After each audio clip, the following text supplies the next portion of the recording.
Walaikum Assalam, Woodland. All of you, please turn on your cameras. Walaikum Assalam, Alisha.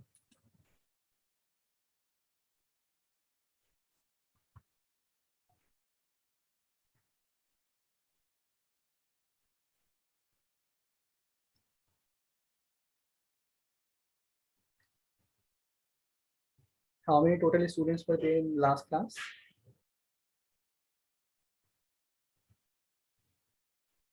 Any idea? Almost 30. Oh, 30. Sir, Okay, they were good. about 30 to 31 or 32. Okay, okay. Thank you.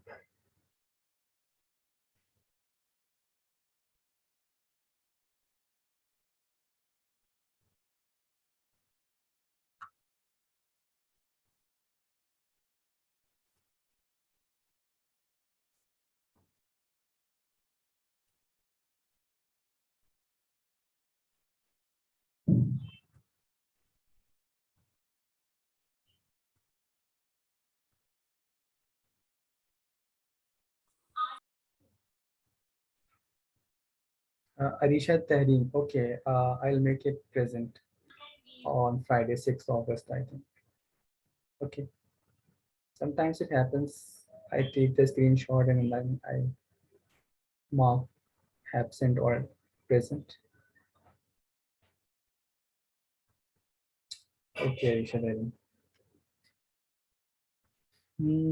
So first, what you have to do is, okay, in last class, I taught you the condition of behavior, religious conditions, social conditions, cultural conditions, and political conditions. Okay. So, but how to write the answer? If this question is given as 10 marks question, so how to write the answer? So I have written in my notes the whole answer as well. So you have to read out the whole answer. Okay. Just wait a minute.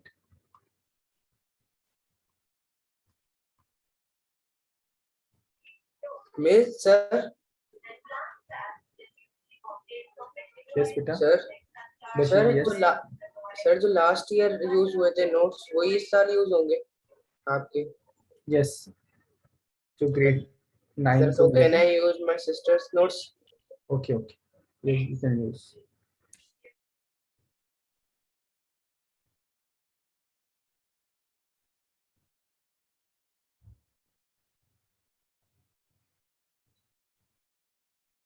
Okay. So this was the condition of Arabia.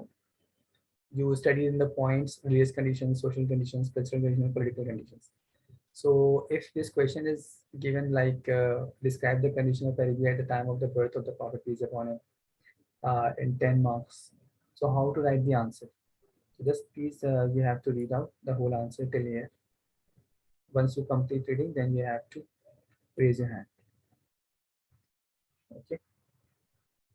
You will have an idea that how to write the answers, how to elaborate the sir facts. Read करना है या लिखना है? Only reading. सिर्फ आपने reading करनी है, ठीक है?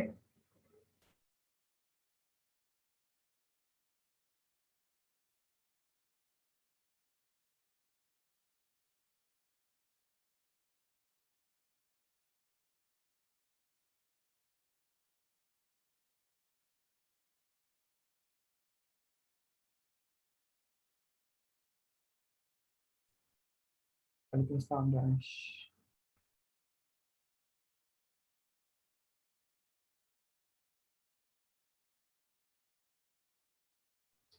बेटा you don't have to copy all this, सिर्फ आपने रीडिंग करनी है, हो रहा है ना? यहाँ तक रीडिंग कर लें तो फिर I will scroll down.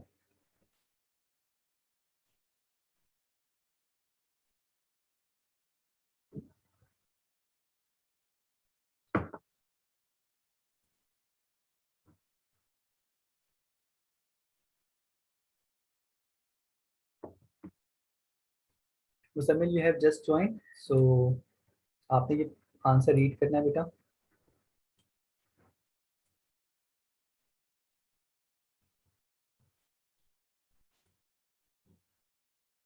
Kindly all of you turn on your cameras.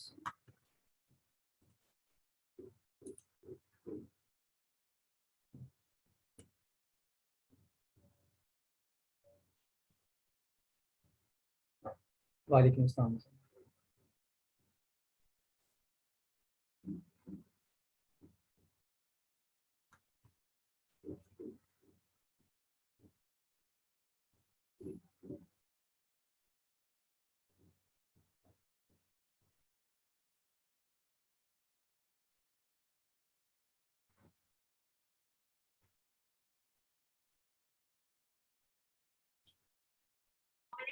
Sir तो नीचे कर दे.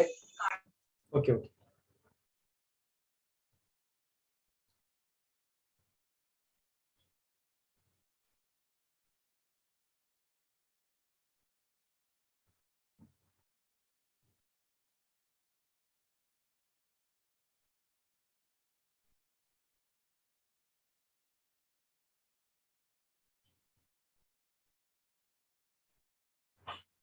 ये कॉपी नहीं करना, सिर्फ आपने रीडिंग करनी है, so that you will have an idea that how to write the answers, how to elaborate the points.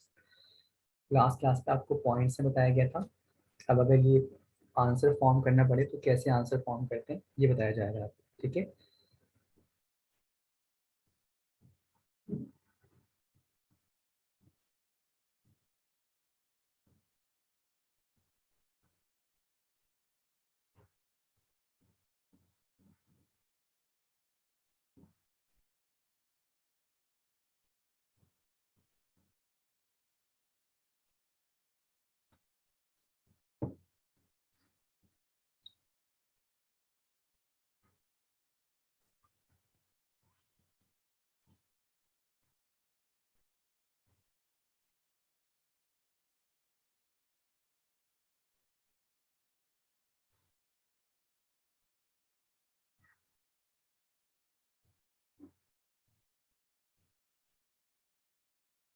Sir नीचे कर दे.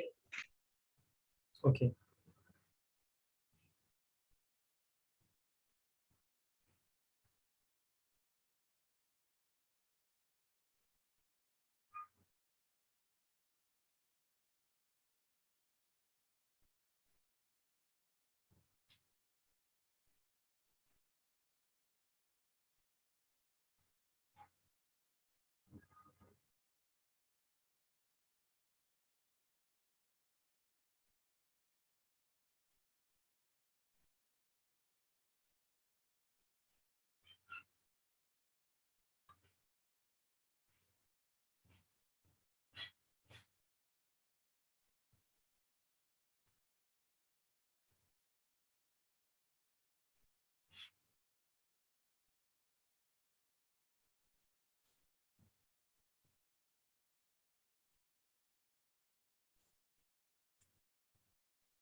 Those who have read completely, they have to raise their hands.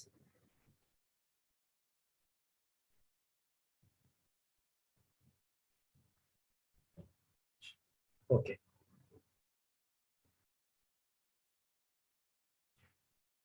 थोड़ी बहुत आपको information extra मिली हुई होगी.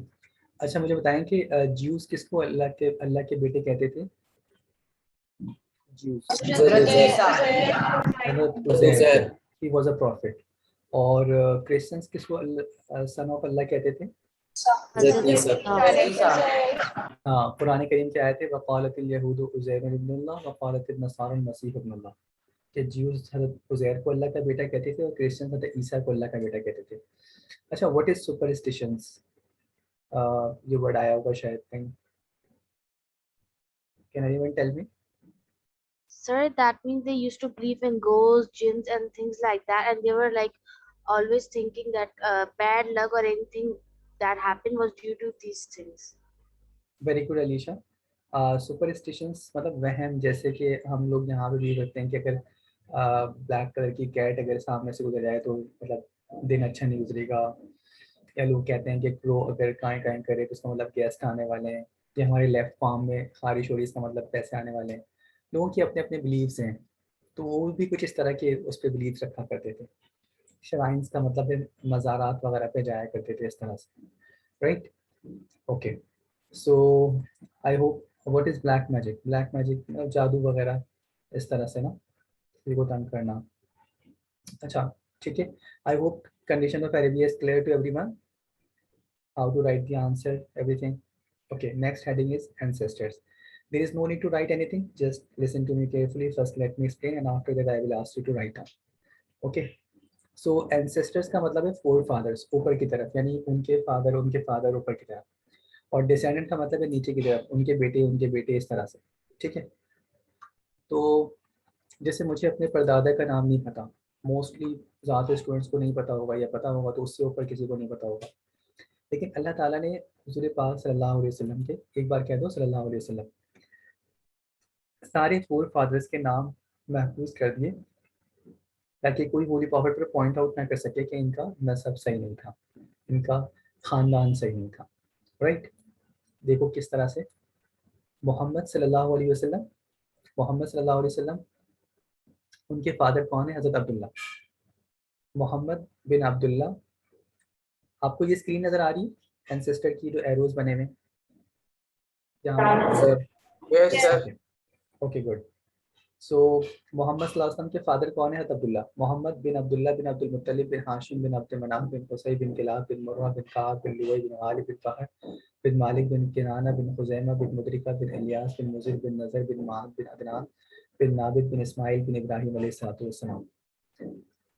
हाँ, ये अदनान तक मैंने लाइन क्यों, बुखारी शरीफ में अदनान तक तो बिल्कुल कंफर्म है कि ये नसब है, और कुछ कहते हैं कि मतलब यहाँ से लेकर हज़रत इब्राहिम तक बीच में 40 लोग और हैं।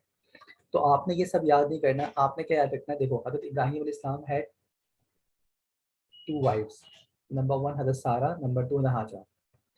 हज़रत इब्राहिम अलैहिस्सलाम की पहली जो उनकी मैरिज हुई थी वो हज़रत सारा से हुई थी। हज़रत सारा was a daughter of a king, ठीक है। तो उनसे कोई औलाद नहीं हुई, यहाँ तक कि हज़रत सारा की एज हो गई 180 ईयर्स और हज़रत इब्राहिम की एज हो गई 120 ईयर्स। लेकिन हज़रत इब्राहिम अलैहिस्सलाम सीरिया बॉर्डर से गुजर रहे थे, तो वहाँ के किंग ने एक स्लेव गर्ल उनको गिफ्ट के तौर पे दी थी, वो थी हज़रत हाजरा। तो हज़रत हाजरा जो थी, हज़रत हाजरा से हज़रत इब्राहिम ने शादी कर ली, तो उनसे पहले औलाद हो गई इस्माइल। तो हज़रत सारा को जेलसी हुई कि मैं किंग की बेटी हूँ, मेरी कोई औलाद नहीं है, और ये एक स्लेव गर्ल है और इनकी ये औलाद हो गई है, मेल चाइल्ड हो गई है। तो अल्लाह ने हज़रत जिब्रील से कहा कि जाओ जिब्रील, सारा को खुशखबरी दो कि मैं उनसे एक ऐसी औलाद पैदा करूँगा जिससे सारे नबियों की नस्ल चलेगी।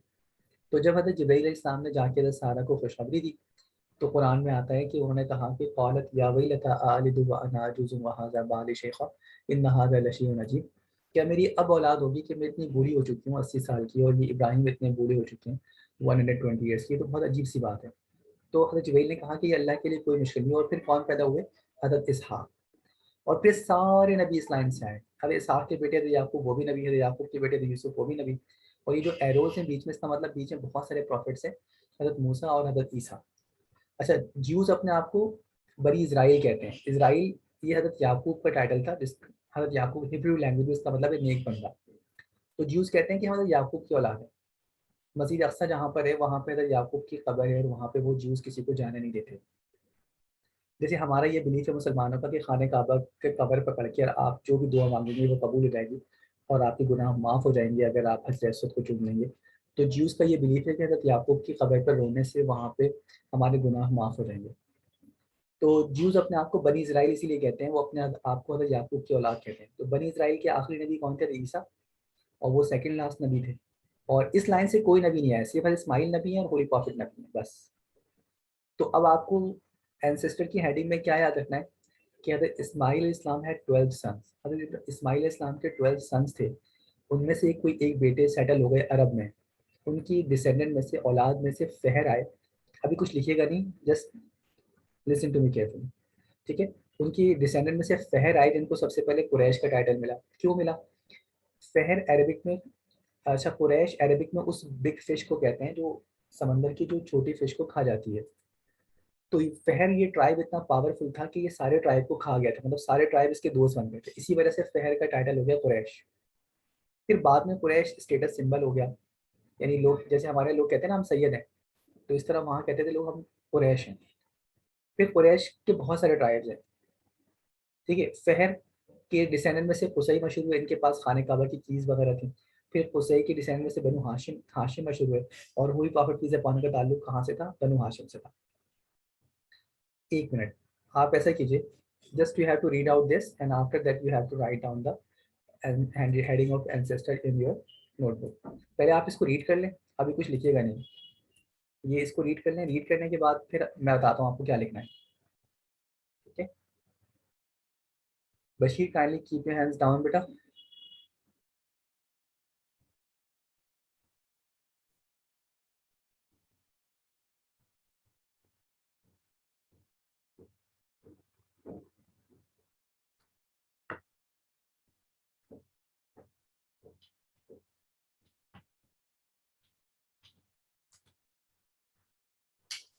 सर रीड करने के बाद लिखना।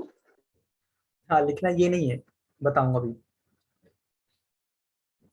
Just after 1 minute I ask you to write down what I show you on your screen, जो आपको लिखना है।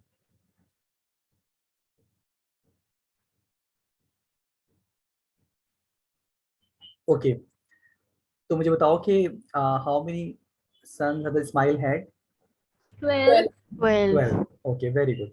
Among his descendants who were known as Quraish, किनको सबसे पहले कुरैश का टाइटल मिला? फहर। फिर फहर के डिसेंडेंट में से कौन मशहूर हुए? कुसई, कोसी ठीक है। कोसी नहीं, कुसई, ठीक है, और कसाई भी नहीं, कुसई। और कुसई के डिसेंडेंट में से कौन मशहूर हुए बच्चों? हाशिम। हाशिम हाशिम। और होली प्रॉफिट का ताल्लुक कुरैश के किस ट्राइब से था बच्चों? हाशिम। बनु हाशिम, ठीक है। देखो हजरत अबू बकर का ताल्लुक बनु तैम से था, वो भी कुरैश के एक ट्राइब था। हजरत उमर का ताल्लुक बनु अदी से था, वो भी कुरैश के एक ट्राइब था। हजरत उस्मान का ताल्लुक बनु उमैया से था, वो भी कुरैश के एक ट्राइब था। हजरत अली का ताल्लुक बनु हाशिम से था, वो भी कुरैश के एक ट्राइब था। और होली प्रॉफिट का ताल्लुक बनु हाशिम से था। अब आपको एंसेस्टर की हेडिंग में लिखना क्या है? ये आपको लिखना है, ठीक है। आपने ये जो मदर लिखा हुआ है ना, ये मदर मत लिखिएगा। मदर ये हजरत इस्माइल की मदर है, और ये जो मदर लिखा हुआ है ये हजरत इसहाक की मदर है। आप ये मदर मत लिखिएगा, बस यहाँ पे आप एंसेस्टर की हेडिंग डालें, अपनी कॉपी में हजरत इब्राहिम लिखें, सिर्फ हजरत हाजरा यहाँ लिखते हैं, हजरत सारा यहाँ लिखते हैं, और फिर ये यहाँ से लेके यहाँ तक, और फिर यहाँ से यहाँ से। जो इस लाइन से नीचे लिखा हुआ है ये कुछ नहीं लिखना आप, ठीक है। इस लाइन से नीचे कुछ भी नहीं लिखना, आपको सिर्फ यहाँ तक लिखना है, Muhammad please upon it. Once you complete writing then you have to raise your hand. ये हजरत हाजरा के बराबर है मदर मत लिखिएगा, हजरत सारे के बराबर है मदर मत सर लिखिएगा। यस बेटा। सर सारा के नीचे जो सब लिखा हुआ है वो सब लिखना है, और हजरत हाँ ये सब हाजरा लिखना के है, नीचे जो लिखा और है ये वो सब सब। यहाँ तक बस, मोहम्मद की जरूरत। जो लाइन ड्रॉ की भी इसके नीचे कुछ भी नहीं लिखना, right.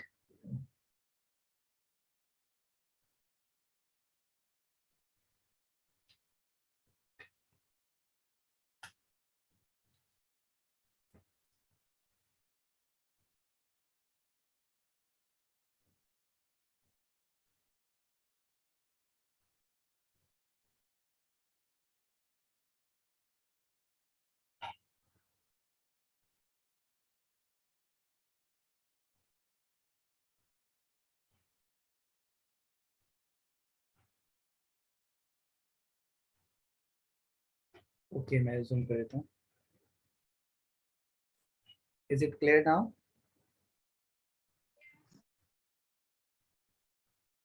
Is it okay? Alright.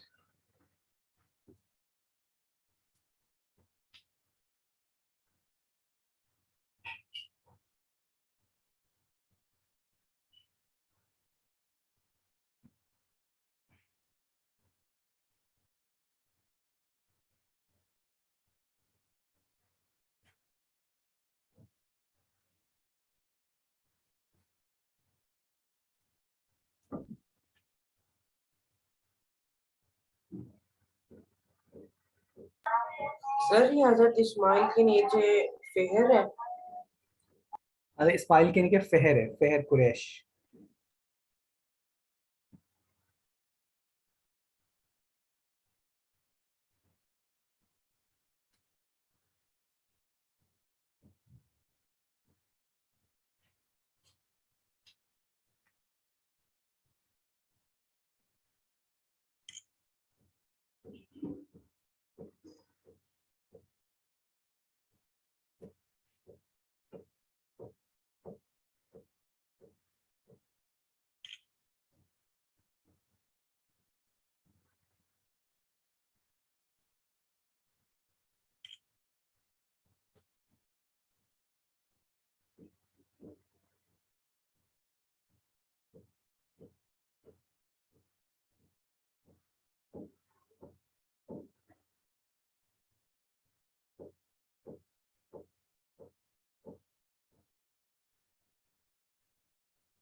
Zainab is asking what you have to write down. You have to write down ancestors, ठीक है, और हज़रत इब्राहिम, हज़रत सारा से लेके हज़रत ईसा तक, और हज़रत हाजरा से लेके यहाँ मोहम्मद तीज़ अपॉन तक, बस इस लाइन से नीचे कुछ नहीं लिखना। ओके ज़ैनब? सर हो गया। Sir, done. Now just okay, those who have completed, they have to raise their hands.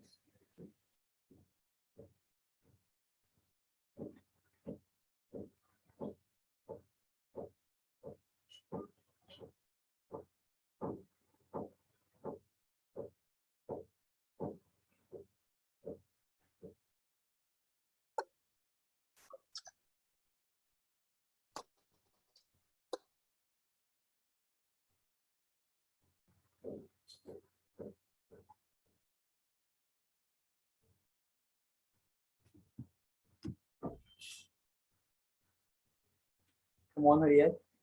Rest of the students, please, once you complete it, you have to raise your hand as well.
Okay, shall I move forward?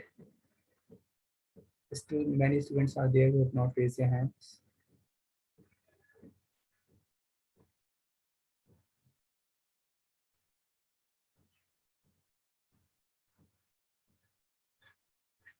Abdul Samad, Abiha, Iman, Ali, Fariha, Javeria, come on, hurry up.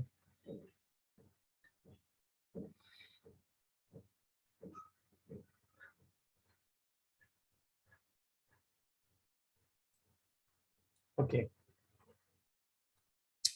Ancestor is clear to everyone? Yes. Okay. So now I'm moving forward. That is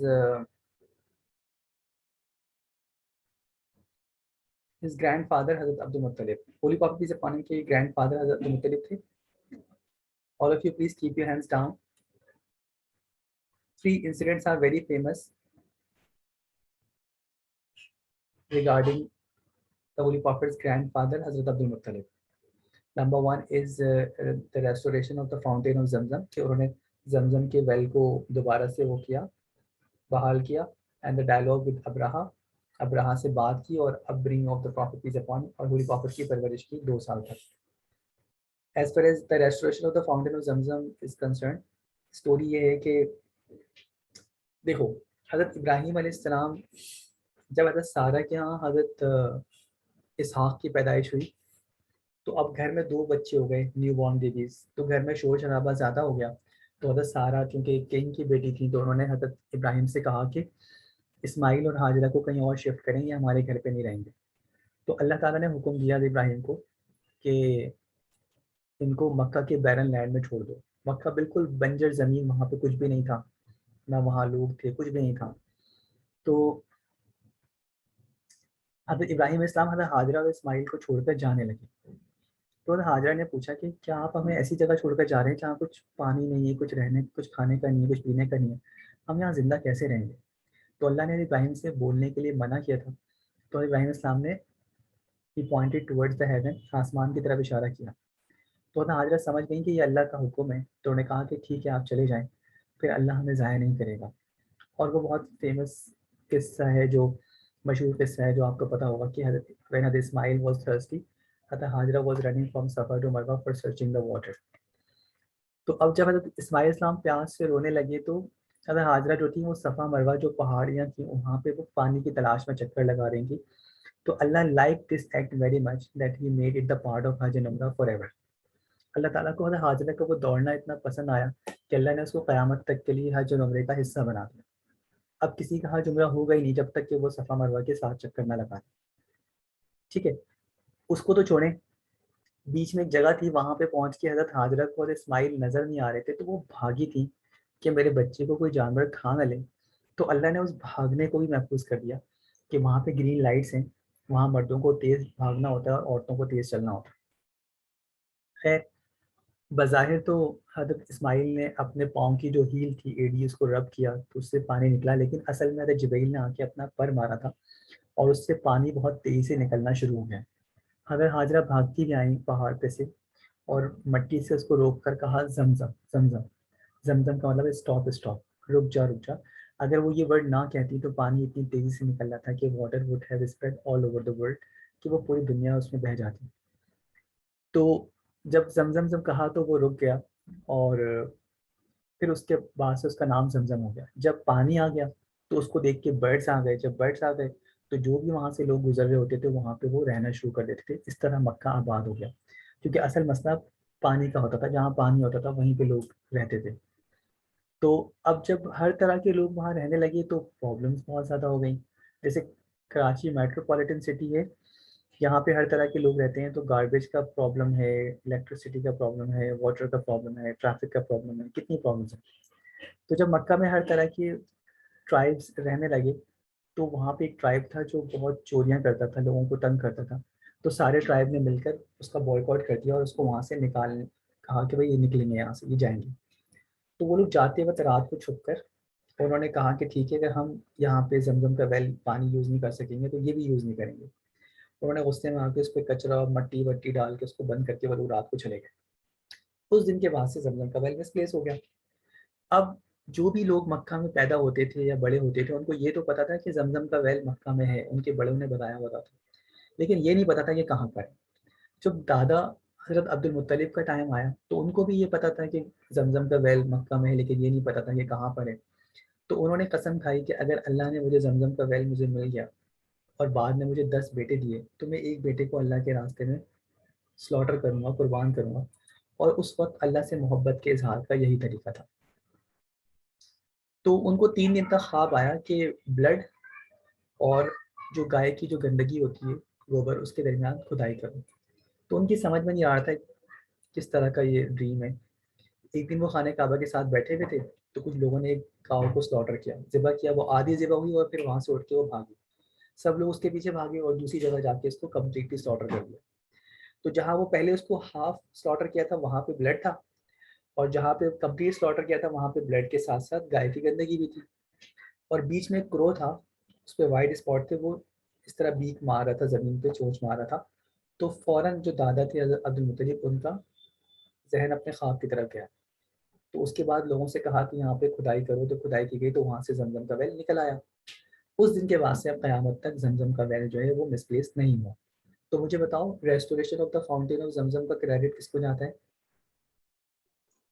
शाबाश, his grandfather हज़रत अब्दुल मुत्तलिब को जाता है। सही है। अब बाद में अल्लाह ताला ने उनको 10 बेटे भी दे दिए। अब उनको अपनी कसम पूरी करनी थी, उनको एक बेटे को स्लॉटर करना था। तो जब उन्होंने कुरानदाजी की, वहाँ एरोज पे नाम लिखकर कुरानदाजी करते थे। मैं आपको स्लिप की एग्जांपल देता हूँ, जैसे उन्होंने कुरानदाजी की, तो जब नाम आया तो वो हज़रत अब्दुल्ला का नाम आया। होली प्रॉफिट के वालिद का उस वक्त तक उनकी शादी नहीं हुई थी। जब 3 बार कंफर्म किया, तीनों मतलब हज़रत अब्दुल्ला का नाम आया। तो अब दादा ने, हज़रत अब्दुल मुत्तलिब ने उनका हाथ पकड़ा और उनको स्लॉटर हाउस ले जाने लगे। तो कुछ कुरैश रो पड़े और कहा कि हम इनसे बहुत मोहब्बत करते हैं, हम इनको स्लॉटर होने नहीं देंगे। देखो, अगर वो स्लॉटर हो जाते तो होली प्रॉफिट दुनिया में कैसे आते, मतलब किस तरह की सिचुएशन बन रही थी। तो किसी कुरैश ने मतलब एक सजेशन दी कि आप 10 कैमल्स की स्लिप डालें और एक तरह से, और हज़रत अब्दुल्ला के नाम की स्लिप डालें। अगर 10 कैमल्स वाली स्लिप निकल आए तो इनकी जगह पे 10 कैमल्स अगर आप स्लॉटर कर दें तो कसम पूरी हो जाएगी। तो उन्होंने कहा ठीक है। तो जब कुरानदाजी की 10 कैमल्स की स्लिप डाली और अब्दुल्ला की, फिर भी अब्दुल्ला का नाम आया। फिर 10 बढ़ाते गए, 20, 30, 40, 50, 60, 90 कैमल्स तक अब्दुल्ला ही का नाम आता है। लेकिन जब 100 कैमल्स वाली स्लिप डाली और अब्दुल्ला की, तो फिर वो 100 कैमल्स वाली स्लिप निकली। फिर उसको 3 बार कंफर्म किया तो तीनों मरतबा 100 कैमल्स वाली स्लिप निकली। तो फिर दादा ने, हज़रत अब्दुल मुत्तलिब ने होली प्रॉफिट की जगह पर, मतलब हज़रत अब्दुल्ला को बचाने के लिए 100 कैमल्स स्लॉटर किए, अरबों रुपए की कसम पूरी की। हम होते तो हम कहते कि बचाने के लिए, हज़रत अब्दुल मुत्तलिब को बचाने के लिए, हज़रत अब्दुल्ला को बचाने के लिए उन्होंने 100 कैमल्स स्लॉटर किए। उस दिन से इस्लाम का ये लॉ हो गया बाद में भी, कि इस्लाम में क्या है कि खून का बदला खून। अगर ए ने बी को कत्ल कर दिया तो रिटर्न में ए को कत्ल किया जाएगा। लेकिन अगर ए चाहता है कि मैं कत्ल ना हूँ, तो वो बी के रिलेटिव्स को कितने पैसे देगा? 100 कैमल्स के बराबर देगा। यानी ये ब्लड मनी हो गई। समझ गए? ब्लड मनी समझते हैं? खून बहा, दियत, किसास। यानी एक आदमी से अगर मिस्टेक से कोई कत्ल हो गया तो वो उसके रिलेटिव्स को कितने पैसे देगा, अगर वो रिलेटिव्स मान जाएं तो। अगर रिलेटिव्स कहेंगे नहीं, हमें खून का बदला खून ही चाहिए, तो फिर ए को कत्ल कर दिया जाए। कहानी समझ में आ गई बेटा? Restoration of the fountain of Zamzam की। Yes. आगे चलिए। Yes. ठीक है। सेकंड वाली है the dialogue with Abraha. Abraha एक किंग था यमन का, और उसने सोचा कि यार ये इतनी दूर दूर से लोग खाने काबा के इर्द गिर्द तवाफ करने के लिए आते हैं पूरी दुनिया से, तो क्यों ना मैं एक इसी तरह का एक घर बनाकर उस पर ब्लैक कलर की चादर डाल दूंगा। तो यमन में तो लोग मेरे यमन में आएंगे तो मेरे शहर की इज्जत बढ़ जाएगी। तो उस अब्राहा ने क्या किया, खाने काबा की कॉपी अपने यमन में बना ली और उस पर एक ब्लैक कलर की चादर डाल दी, बिल्कुल खाने काबा लगने लगा वो।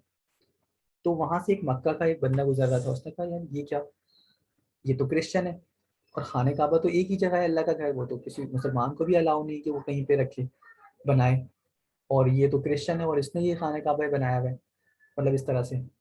तो उसने उसको एज अ वॉशरूम के तौर पे यूज़ कर लिया रात को छुप कर, और वो चला गया।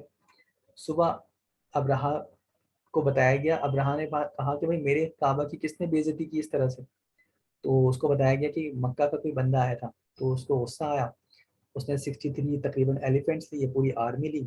अब वो गया कि मैं खाने काबा को डिस्ट्रॉय करूंगा, इनके मक्का वालों के काबा को डिस्ट्रॉय करूंगा। तो जब वो मक्का में एंटर हो रहा था तो हज़रत अब्दुल मुत्तलिब दादा के कुछ कैमल्स चल रहे थे, तो वो कैमल्स उसने अब कैप्चर कर लिए। तो अब्राहा की इतनी दहशत थी कि nobody had the courage to talk to him. कोई उसके सामने जाकर उससे बात करने की हिम्मत नहीं थी किसी की। बट हज़रत अब्दुल मुत्तलिब वेंट देयर और he talked about his camels, और कहा कि अब्राहा हज़रत अब्दुल मुत्तलिब की रिस्पेक्ट के लिए खड़ा हो गया, और उसने कहा कि यकीनन आप अपने इस घर को, काबा को बचाने के लिए आए होंगे मुझसे बात करने के लिए। तो हज़रत अब्दुल मुत्तलिब ने बहुत खूबसूरत जवाब दिया और कहा कि नहीं, इस घर का जो मालिक है वो इसकी हिफाजत करना खुद जानता है। मैं तो अपनी चीज़ों के लिए आया हूँ, आपने मेरे कुछ कैमल्स कैप्चर कर लिए, आप मुझे वो दे दें। तो उसने कहा ये तो बहुत छोटी बात है, और उसने वो कैमल्स दे दिए। बात की स्टोरी ये है कि जब अब्राहा ने फुल एंड फाइनल प्लान किया खाने काबा पे अटैक करने का, तो आपको पता ही होगा कि अल्लाह ताला ने अबाबी बर्ड्स को भेज दिया। उनके कंकर थे, छोटे छोटे पत्थर थे उनके चोंच में, पंजों में, और जब उन्होंने वो गिराया तो वो बॉम्ब ब्लास्ट होकर पूरी आर्मी खत्म हो गई। इसको कहते हैं ईयर ऑफ एलिफेंट, यानी अरेबिक में कहते हैं आमुल फील। आम का मतलब ईयर और फील का मतलब एलिफेंट। जिस साल अब्राहा ने खाने काबा पर अटैक किया उसको कौन सा ईयर कहते हैं बच्चों? ईयर ऑफ एलिफेंट एलिफेंट कहते हैं, हाथियों वाला साल। अरेबिक में आमुल फील कहते हैं। आम का मतलब ईयर, एलिफेंट का मतलब फील का मतलब एलिफेंट। इस वाक़े के जब अब्राहा डिस्ट्रॉय हो गया, अब्राहा की आर्मी भी डिस्ट्रॉय हो गई, इस इवेंट के, इस वाक़े के 50 डेज के बाद holy prophet piece upon him की पैदाइश हुई। तो इसका मतलब होली प्रॉफिट की बर्थ कौन से ईयर ऑफ एलिफेंट में हुई? फर्स्ट ईयर ऑफ एलिफेंट में हुई, है ना। होली प्रॉफिट की बर्थ कौन सी ईयर ऑफ एलिफेंट में हुई? फर्स्ट ईयर ऑफ एलिफेंट में, ठीक है। हाँ, फर्स्ट ईयर ऑफ एलिफेंट में हुई। और इसके 40 ईयर्स के बाद नबूवत आई, और उसके कई दिनों के बाद सूरह फील नाज़िल हुई, जिसमें अल्लाह ताला फरमाता है अलम तरा कैफ़ फ़अल रब्बुका बिअस्हाबिल फील। ए नबी, क्या आपने देखा नहीं कि हमने एलिफेंट्स वालों के साथ क्या किया, हाथी वालों के साथ क्या किया? अलम यजअल कैदहुम फी तज़लील, क्या हमने उनकी प्लानिंग को ख़राब नहीं कर दिया? व अरसला अलैहिम तैरन अबाबिल, और हमने उनके ऊपर अबाबिल बर्ड्स को भेजा, तरमीहिम बिहिजारतिन मिन सिज्जील, कि वो मिट्टी के कंकर फेंकते थे, फजअलहुम कअस्फिन माकूल, तो हमने उनको खाया हुआ भूसा बना दिया। तो बेसिकली, और तीसरा कारनामा हज़रत अब्दुल मुत्तलिब का यह है कि उन्होंने होली प्रॉफिट की परवरिश की 2 साल तक। At the age of 8 when Hazrat Amna, at the age of 6 when Hazrat Amna died, जब प्रॉफिट 6 साल के थे तो आमना का इंतकाल हो गया था, तो उसके बाद दादा ने परवरिश की। और when the holy prophet was 8 years old, हज़रत अब्दुल मुत्तलिब आल्सो डाइड। ठीक है, तो प्लीज़ ज़रा सा ये रीड कर लो।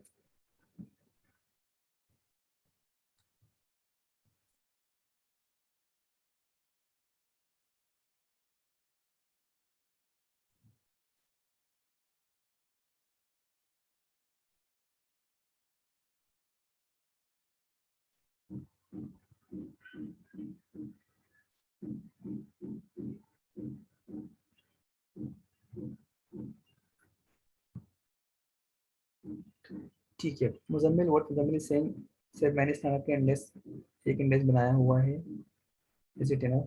आगे से काम start. Okay, 1 page is enough for index. Okay, alright. Birth and early life of the profit piece upon him.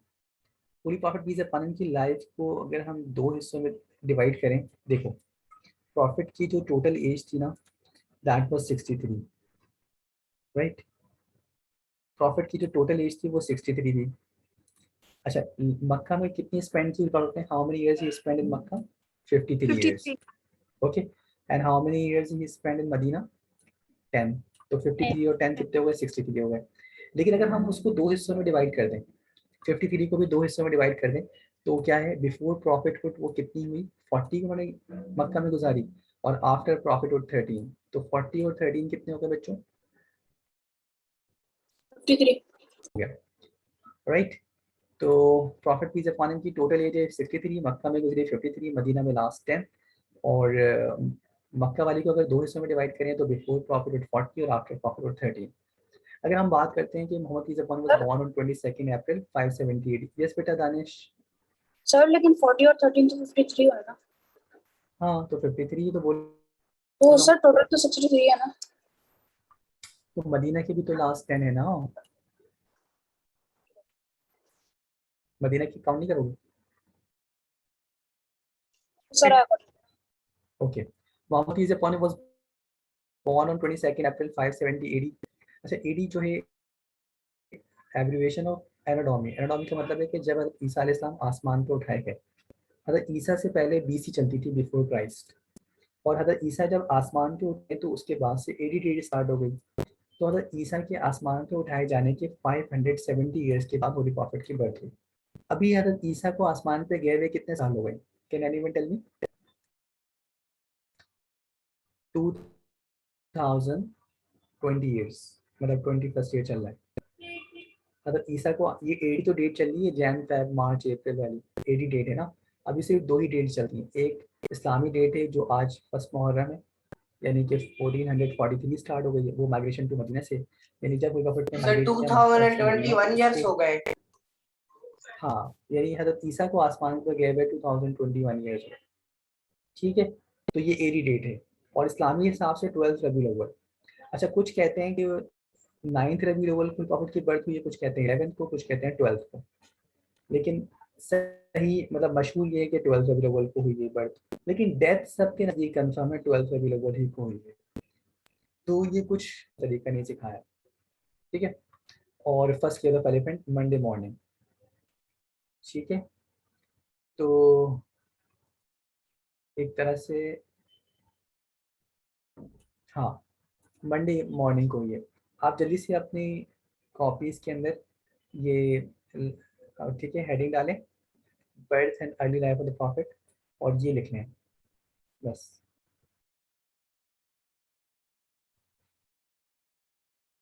Once you complete writing it, then you have to raise your hand.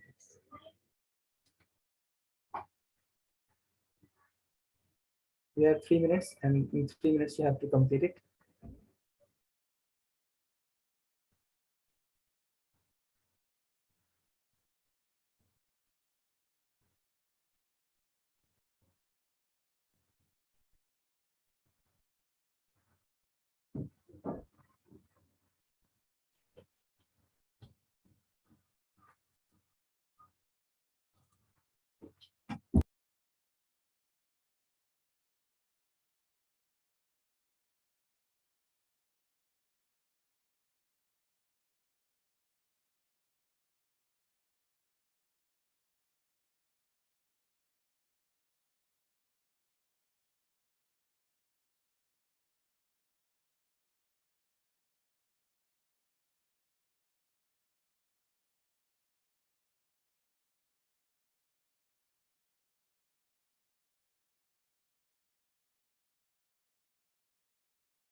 Sir, done.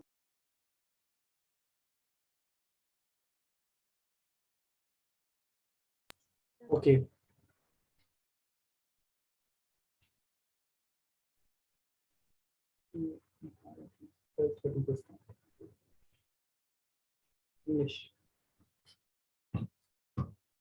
Okay, तो आज हमने क्या क्या पढ़ा?